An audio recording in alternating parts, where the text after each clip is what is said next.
ನಮಸ್ಕಾರ ವೀಕ್ಷಕರೇ, Raghu Educare and public information YouTube ಚಾನಲ್ಗೆ ಸ್ವಾಗತ. ಪಿಎಂ ಕಿಸಾನ್ ಸಮ್ಮಾನ್ ನಿಧಿ ಯೋಜನೆ ಅಡಿಯಲ್ಲಿ ಇದೀಗ ತಾನೇ ಬಂದಿರುವ ಬಿಗ್ ಅಪ್ಡೇಟೆಡ್ ಮಾಹಿತಿಯನ್ನ ಈ ವಿಡಿಯೋದಲ್ಲಿ ನೀವು ತಿಳಿಯಲಿದ್ದೀರಿ.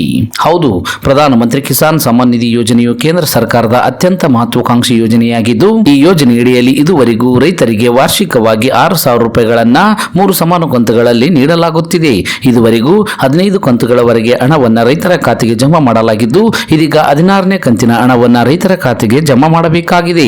ಹೀಗಾಗಿ 16ನೇ ಕಂತಿನ ಹಣ ಯಾವಾಗ ರೈತರ ಖಾತೆಗೆ ಬರಲಿದೆ ಎಂದು ಫಲಾನುಭವಿಗಳು ಕಾಯುತ್ತಾ ಇದ್ದಾರೆ. ಹೀಗೆ ಕಾಯ್ತಾ ಇರುವಂತಹ ಫಲಾನುಭವಿಗಳಿಗೆ ಒಳ್ಳೆಯ ಸುದ್ದಿಯೊಂದು ಬಂದಿದ್ದು, 16 ಮತ್ತು 17ನೇ ಕಂತಿನ ಹಣ ಒಂದೇ ಬಾರಿಗೆ ರೈತರ ಖಾತೆಗೆ ಸೇರುವ ಸಾಧ್ಯತೆ ಇರುವ ಬಗ್ಗೆ ವರದಿಯಾಗಿದೆ. ಈ ವರದಿಯ ಬಗ್ಗೆ ವಿವರವಾದ ಮಾಹಿತಿಯನ್ನ ನೀವು ಈ ವಿಡಿಯೋದಲ್ಲಿ ತಿಳಿಯಲಿದ್ದೀರಿ. ಹಾಗಾಗಿ ನೀವು ರೈತರಾಗಿದ್ದರೆ, ರೈತರ ಮಕ್ಕಳಾಗಿದ್ದರೆ ಈಗಲೇ ಈ ವಿಡಿಯೋಗೆ ಲೈಕ್ ಮಾಡಿ, ಸ್ಕಿಪ್ ಮಾಡದೆ ವಿಡಿಯೋವನ್ನ ಕೊನೆವರೆಗೂ ನೋಡಿ ಮಾಹಿತಿಯನ್ನ ತಿಳಿದುಕೊಳ್ಳಿ. ಅದಕ್ಕೂ ಮುಂಚೆ ನೀವು ಇನ್ನೂ ನಮ್ಮ ಚಾನಲ್ಗೆ ಸಬ್ಸ್ಕ್ರೈಬರ್ ಆಗಿರದಿದ್ದರೆ ಈಗಲೇ ಕೆಂಪು ಅಕ್ಷರದಲ್ಲಿರುವ ಸಬ್ಸ್ಕ್ರೈಬ್ ಪದದ ಮೇಲೆ ಕ್ಲಿಕ್ ಮಾಡಿ, ಪಕ್ಕದಲ್ಲಿ ಬರುವ ಬೆಲ್ ಬಟನ್ ಅನ್ನ ಒತ್ತಿ ಆಲ್ ಅಂತ ಸೆಲೆಕ್ಟ್ ಮಾಡಿಕೊಳ್ಳಿ. ಹೌದು ರೈತ ಬಾಂಧವರೇ, ಪಿಎಂ ಕಿಸಾನ್ ಸಮ್ಮಾನ್ ನಿಧಿ ಯೋಜನೆ ಅಡಿಯಲ್ಲಿ ರೈತರಿಗೆ ನೀಡುವ ನಗದು ಮೊತ್ತವನ್ನ ವಾರ್ಷಿಕವಾಗಿ 6,000 ರೂಪಾಯಿನಿಂದ 8,000 ರೂಪಾಯಿಗೆ ಹೆಚ್ಚಿಸಲು ಕೇಂದ್ರ ಸರ್ಕಾರವು ಪರಿಗಣನೆಗೆ ತೆಗೆದುಕೊಳ್ಳುತ್ತಿದೆ. ಹೀಗೆ ಮಾಡಿದರೆ ಹೆಚ್ಚುವರಿಯಾಗಿ ಕೇಂದ್ರ ಸರ್ಕಾರಕ್ಕೆ 22,000 ಕೋಟಿ ರೂಪಾಯಿ ಬೇಕಾಗುತ್ತೆ. ಇನ್ನೇನು ಕೆಲವೇ ದಿನಗಳಲ್ಲಿ ಲೋಕಸಭಾ ಚುನಾವಣೆಗಳು ನಡೆಯಲಿದ್ದು, ಕೇಂದ್ರ ಸರ್ಕಾರವು ಈ ಚುನಾವಣೆಯಲ್ಲಿ ರೈತರನ್ನ ಗಮನದಲ್ಲಿಟ್ಟುಕೊಂಡು ಪಿಎಂ ಕಿಸಾನ್ ಸಮ್ಮಾನ್ ನಿಧಿ ಯೋಜನೆಯ ಕಂತಿನ ಮೊತ್ತವನ್ನ ಹೆಚ್ಚಳ ಘೋಷಿಸಬಹುದು ಎಂದು ಹೇಳಲಾಗುತ್ತಿದೆ. ಇದಕ್ಕಾಗಿ ಪಿಎಂ ಕಿಸಾನ್ ಸಮ್ಮಾನ್ ನಿಧಿ ಯೋಜನೆಯಲ್ಲಿನ ಕಂತಿನ ಹಣವನ್ನ ಹೆಚ್ಚಿಸುವ ಪ್ರಸ್ತಾವನೆಯನ್ನ ಈ ತಿಂಗಳು ಸಚಿವ ಸಂಪುಟದಲ್ಲಿ ತರಲಾಗುವುದು ಎಂದು ಹೇಳಲಾಗುತ್ತಿದೆ.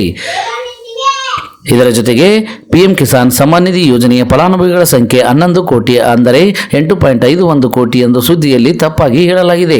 ಅಂದರೆ 2.5 ಕೋಟಿ ಫಲಾನುಭವಿಗಳು ಕಡಿಮೆಯಾದರೂ ಕೇಂದ್ರದ ನೀಡುವ ಒಟ್ಟು ಮೊತ್ತವು ಹೆಚ್ಚಾಗುವುದಿಲ್ಲ.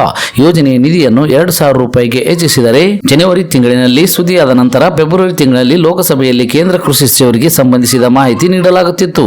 ಹಣದುಬ್ಬರ ಮತ್ತಿತರ ಕಾರಣಗಳಿಂದ ಕಿಸಾನ್ ಸಮ್ಮಾನ್ ನಿಧಿ ಮೊತ್ತವನ್ನು ಹೆಚ್ಚಿಸುವ ಪ್ರಸ್ತಾವನೆಯನ್ನು ಈ ಹಿಂದೆ ಕೈಬಿಡಲಾಗಿತ್ತು.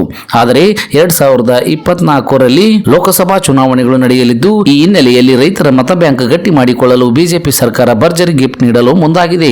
ಬಂದಿರುವ ಮಾಹಿತಿಯ ಪ್ರಕಾರ ಮುಂಬರುವ ಲೋಕಸಭಾ ಚುನಾವಣೆಗೂ ಮುನ್ನ ರೈತರ ಖಾತೆಗಳಿಗೆ ಪ್ರಧಾನಮಂತ್ರಿ ಕಿಸಾನ್ ಸಮ್ಮಾನ್ ನಿಧಿ ಯೋಜನೆಯ 16 ಮತ್ತು 17ನೇ ಕಂತಿನ ಒಂದೇ ಸಮಯದಲ್ಲಿ ಜಮಾ ಮಾಡಲು ಮೋದಿ ಸರ್ಕಾರ ಯೋಚಿಸುತ್ತಿದೆ. ಮೊತ್ತವನ್ನು ಹೆಚ್ಚಿಸುವ ಸಾಧ್ಯತೆಯೂ ಇದೆ. ಪ್ರಧಾನಮಂತ್ರಿ ಕಿಸಾನ್ ಸಮ್ಮಾನ್ ನಿಧಿ ಯೋಜನೆಯು ರೈತರಿಗೆ ಆರ್ಥಿಕ ಸಹಾಯವನ್ನು ಒದಗಿಸಲು ಕೇಂದ್ರ ಸರ್ಕಾರ ಪ್ರಾರಂಭಿಸಿರುವಂತಹ ಯೋಜನೆಯಾಗಿದೆ. ಈ ಯೋಜನೆಯಡಿ ಅರ್ಹ ರೈತರಿಗೆ ಪ್ರತಿ ವರ್ಷ 6,000 ರೂಪಾಯಿಗಳನ್ನ 3 ಸಮಾನ ಕಂತುಗಳಲ್ಲಿ ನೀಡಲಾಗುತ್ತಿದೆ.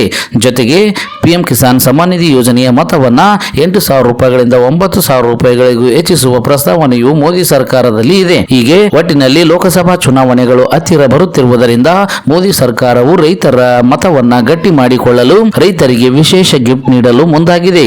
ಒಟ್ಟಿನಲ್ಲಿ ಕಂತಿನ ಹಣ ಹೆಚ್ಚಳವಾಗಬಹುದು ಅಥವಾ ಒಂದೇ ಬಾರಿಗೆ 16 ಮತ್ತು 17ನೇ ಕಂತಿನ ಹಣವನ್ನ ರೈತರ ಖಾತೆಗೆ ಹಾಕಬಹುದು ಎಂದು ಹೇಳಲಾಗುತ್ತಿದೆ. ಇದಿಷ್ಟು ಇವತ್ತಿನ ಪ್ರಮುಖ ಮಾಹಿತಿಯಾಗಿದ್ದು, ಆದಷ್ಟು ಈ ಮಾಹಿತಿಯನ್ನ ಎಲ್ಲ ರೈತ ಬಾಂಧವರಿಗೂ ತಲುಪುವವರೆಗೂ ತಪ್ಪದೇ ಶೇರ್ ಮಾಡಿ. ಈ ವಿಡಿಯೋವನ್ನ ಕೊನೆವರೆಗೂ ನೋಡಿದ್ದಕ್ಕೆ ಧನ್ಯವಾದಗಳು. Thanks for watching this video. Please subscribe for more videos. If you like this video, click the like buttons and give your comments.